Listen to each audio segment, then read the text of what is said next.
Put your hands together and please welcome Laszlo Bock. Laszlo, come and join me, please. Thank you. Thank you very much.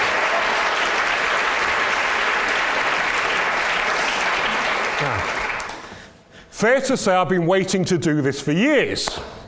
Having spoken about Google and its culture for many, many years, I'm really keen to find out, this can't all be true. Can it? I think, I think from the outside, and I get this question all the time. From the outside, it's all beanbags and lava lamps and free food, right? People say, do they get any work done? What's going on? I got a call maybe a year or two after I got the job from a colleague who said, our CEO wants to be as innovative as Google. I said, okay. And they said, what do we need to do? And I said, well, why don't you try actually being more transparent and maybe record the CEO's staff meetings and let anybody in the company watch them so they know what's happening? Well, he wouldn't like that. What if you have junior people in the room to kind of take notes and then be sort of emissaries and explain how decisions get made? No, it's very confidential. What if you do an all-hands meeting where anyone can ask questions? What if it's a dumb question and no, we couldn't do that. And we go down the list and down the list. Suggestion box? No, wouldn't like it. And finally I said, good luck with the beanbags. Because what makes Google work is not all that stuff. It's a mission that people can aspire to. And there's a tremendous amount of high-quality academic research that says when you give people a mission, and people find meaning in almost any job, janitorial jobs, housekeeping jobs, people find meaning in any kind of job. It's possible. And connect that to the work they do. They're more productive, they're happier, they stay with you longer. So having a mission So does that is mission important. change? What is the mission of Google at the moment? So the mission is organize the world's information and make it universally accessible and useful. I remember my first meeting with Eric Schmidt. So I had all the good GE training, and so I sit down with Eric, who's our CEO, and he says, what do you think we should do? And I said, well, 2 years out of the IPO, so we have a bunch of people who are economic volunteers, and they're just here because they want to be. We need to plan for succession. We need to look at, because somebody might decide to just retire tomorrow. We need to think about, what do we need to lock people in if they've had this historic thing? And he looked at me and he said, I think you're completely wrong. I don't think any of that stuff matters. I think we should focus on hiring the best people and building the best possible teams and not worry about retention and succession planning. If we have to do succession planning, something's gone wrong. And I thought, I have gotten off on the wrong foot. So But it didn't cross your mind to say I'm at the wrong place? No, it didn't. No. It was quite the opposite, actually, I guess. Yeah. So his vision, his dream, which is quite a clear one, but let me say quite an odd one. Yes. Part of your role was to realize that as the organization grew. Yeah. Well, this was a big lesson for me because, in consulting you're taught, you go and you solve the problem, and in your careers you're successful because typically there's some problem, you go and you figure it out and you go solve it, right? And there's all this literature about how you need a 30-day plan when you're in a new job, and the big lesson for me was you got to release your agenda.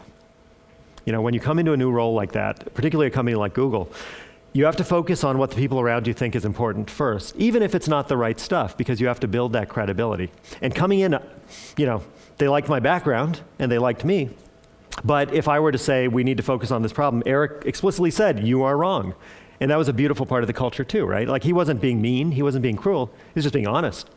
And so I had to find a way to build that credibility over time, and I did it by focusing on, okay, what's the most important thing? Well, recruiting. Okay. So my first year was spent probably 70 or 80% on recruiting issues and how to make recruiting better. And from there, slowly, I was able to build kind of relationships and credibility. You talk about Googliness. Yeah. How would you define Googliness, this intangible thing you look for, Googliness? Well, so I try not to say the word, because it's kind of like this weird, awful, like everything has to be Google, everything. But it's a couple things. When we went from a recruiting perspective, and when I talk about it, and everyone has a little bit of a different definition, there's kind of three components. One is, do you bring something different to the party? So when we talk about our culture and wanting people to fit in, we don't want people who are like us. There's enough tech companies where everyone's the same and everyone's kind of a programmer and they have their own way of doing things and it's the same. We don't want that. We want people who bring something new to the party. Second thing is, we want intellectual humility. Not regular humility. We have people with pretty big egos.